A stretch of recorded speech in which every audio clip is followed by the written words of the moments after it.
Hindi na nakapalagpa ng palibutan ng mga miyembro ng Presidential Anti-Organized Crime Commission, Bureau of Immigration at Armed Forces of the Philippines sa isang subdivision sa Biñan, Laguna, ang Chinese na si Lin Hun-san alias Liu Dong, ang tinaguriang godfather ng Pogo operation sa bansa. Dati nang nakatakas sa operasyon sa Porac si Lin, nakilala rin bilang Boss Boga. Nakuha namin yung pinaka-big boss ng mga Pogo at siya ay si Lin Zun-han na mas kilala rin dito sa atin na alias Boss Boga.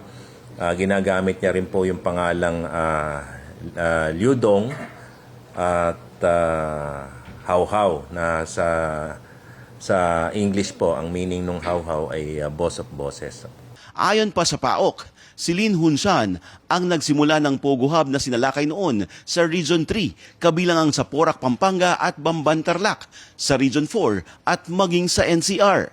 Nagsimula raw ito na legal hanggang isinagawa na ang scamming activities at human trafficking.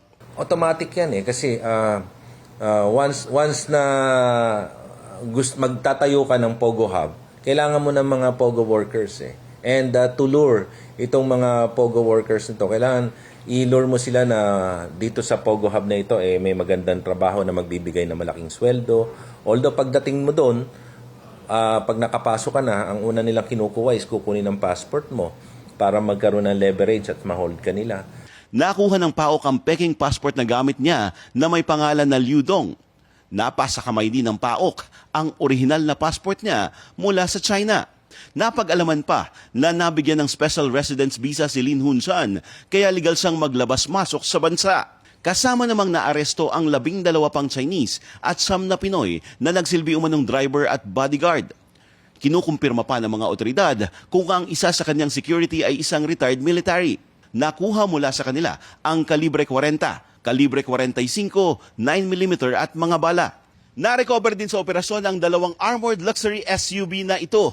Kahit na high-powered at long firearm, siguradong hindi tatagos ang bala dito. Indikasyon lang sa mataas na uri ng proteksyon na kailangan ng gumagamit nito. Kalimitang gamit ng matataas na opisyal at foreign dignitaries ang ganitong sasakyan. Aalamin din kung saan nakuha ang mga sasakyan na ito.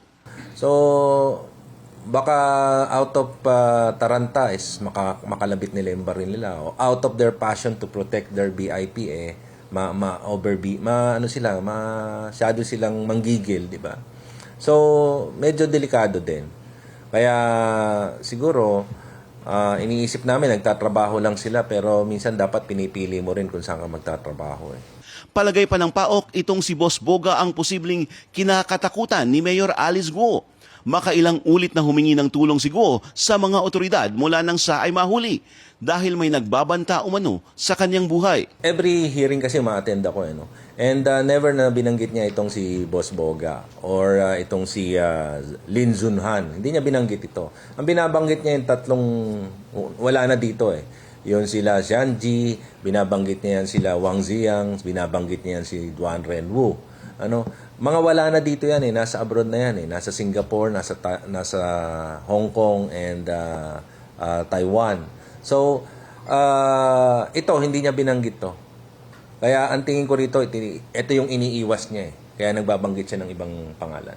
Sangkot si Lin Hun-san sa may 18 pang illegal na Pogo. Una nang naharap sa reklamo ng anti-human trafficking si Lin dahil sa Pogo sa Porac sa Pampanga at masasampahan pa ng dagdag na asunto dahil sa mga paglabag sa Bureau of Immigration Laws. Para sa Agenda, Francis Polbe, BNC.